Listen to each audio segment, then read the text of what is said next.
আলহামদুলিল্লাহ শীতের সকালটা প্রায় দুপুর বেলায় খাদ্য দেওয়া হচ্ছে মাছকে।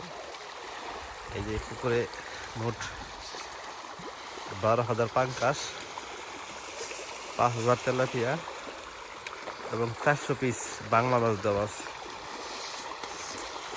বাংলা মাছগুলো প্রায় 1 কেজি, পাঙ্কাশগুলা 2.5 কেজি হয়েছে, তেলাপিয়া এগুলো 2.5 কেজি। ইনশাল্লাহ শীতের পর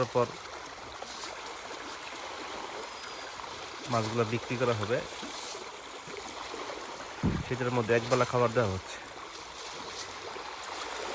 সবাই আমাদের জন্য দোয়া করবেন যেন মাছগুলো ঠিকঠাক মতো তুলতে পারি